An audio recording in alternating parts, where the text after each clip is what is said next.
మీరు కూడా కొత్త పద్ధతిలో అయితే చేసుకొని ట్రై చేయండి. అందరికీ హాయ్ అండి, welcome back to our YouTube channel. ఈరోజు మీకు నేనైతే పల్లెటూరు స్టైల్లో పచ్చి పులుసు ఎలా తయారు చేసుకోవాలో చూపిస్తాను. చింతపండు నానబెట్టుకొని పెట్టుకున్న, పచ్చిమిర్చి ఎండుమిర్చి ఒక 4 తీసుకున్న, వెల్లుల్లి రెబ్బలు ఒక 2 గడ్డలు అయితే తీసుకొని పెట్టుకున్న, ఆనియన్స్, కరివేపాకు. ఈ పచ్చిమిర్చిని అయితే స్టవ్ మీద కాల్చుకుందాం. ఇప్పుడు పచ్చిమిర్చి అయితే కాలుస్తున్నా. ఎండుమిర్చి కాల్చి చేసుకునే దానికంటే పచ్చిమిర్చి కాల్చి చేసుకుంటే చాలా బాగుంటుందండి, చాలా టేస్టీగా ఉంటుంది. ఎండుమిర్చి అయితే చాలా ఘాటుగా వస్తుంది కదా, గొంతులో కూడా మండుతుంది. పిల్లలు కూడా తినడానికి అయితే ఇబ్బంది పడతారు కనుక పచ్చిమిర్చితో అయితే చేసుకోండి. ఈ విధంగానైతే కాల్చుకోవాలి.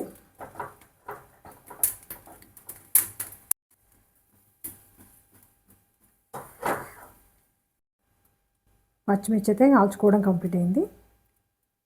ఇప్పుడు వెల్లుల్లి రెబ్బలు అయితే ఇందులో వేసుకొని దంచుకుందాం. మెత్తగా అయితే దంచుకోవద్దు. వెల్లుల్లి రెబ్బలను అయితే ఈ విధంగా దంచుకోవాలి, మెత్తగా అయితే కానివ్వద్దు.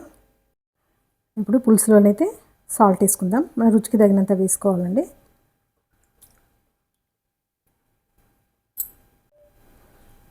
ఇప్పుడైతే వెల్లుల్లి రెబ్బలను అయితే దంచినాం కదా, అదైతే వేసుకుంటున్నా.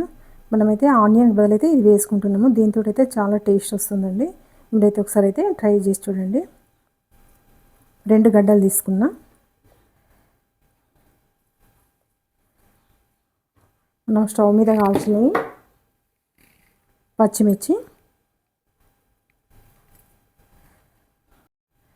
పచ్చిమిర్చిని అయితే ఈ విధంగా చేసుకోవాలండి.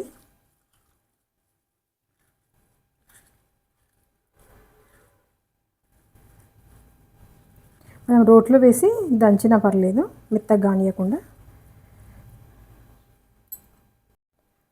ఒకసారి అయితే రోట్లో వేసి దంచినండి. ఇందులో వేసుకొని ఈ విధంగా చేసుకోవాలి.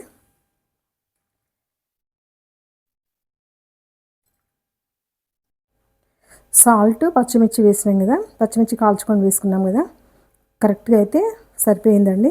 పచ్చిమిర్చి కరెక్ట్గా సరిపోయినాయి, సాల్ట్ కరెక్ట్గా సరిపోయింది, పర్ఫెక్ట్గా ఉంది.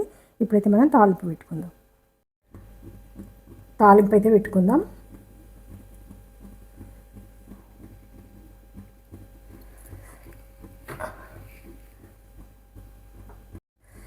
మళ్ళీ కొద్దిగా ఆయిల్ అయితే వేసాను.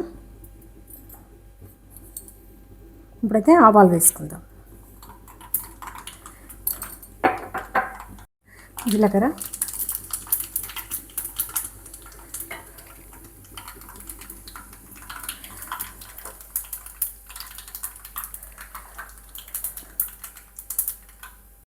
రెండు వెల్లుల్లి రెబ్బలు,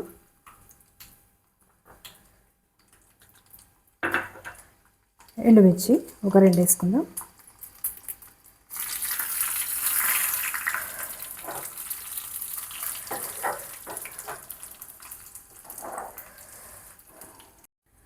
పసుపు ఒక 1/4 టీ స్పూన్ వేసుకోండి. కరివేపాకు. ఈ తాలింపునైతే మనం పచ్చిపులుసులో పోసుకుందాం. తాలింపుని పచ్చిపులుసులో పోసుకుందాం.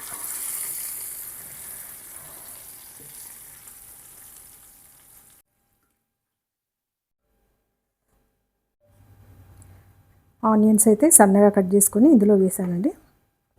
మీరు ఇలా కూడా ట్రై చేయవచ్చు, ఇలా చాలా బాగుంటుంది.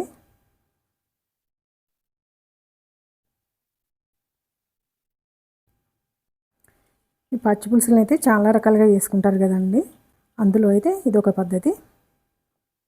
చాలా చాలా బాగుంటుంది. మనం వెల్లుల్లి అయితే దంచి వేసినాం కదా, ఎక్కువగా ఒక 2 గడ్డలు అయితే వేసుకున్నాం కదా, అదైతే చాలా వేడి అన్నంలో తిన్నట్లయితే చాలా బాగా టేస్ట్ వస్తుంది.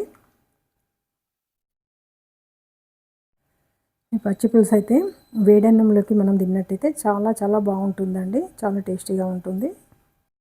పచ్చి పులుసును మీరైతే ఒకసారి అయితే ఈ విధంగా ట్రై చేయండి, చాలా బాగా టేస్ట్ ఉంటుంది. ఇప్పుడైతే మనం రైస్లోకి తీసుకొని చూద్దాం.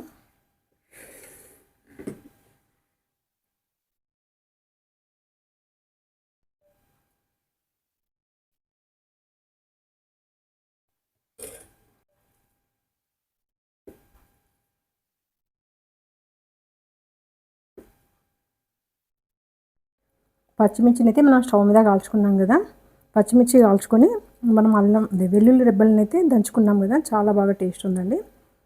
వీడియో మీకైతే నచ్చింది అనుకుంటున్నాను. వీడియో నచ్చినట్లయితే లైక్ చేయండి, షేర్ చేయండి, సబ్స్క్రైబ్ చేయండి. Thank you.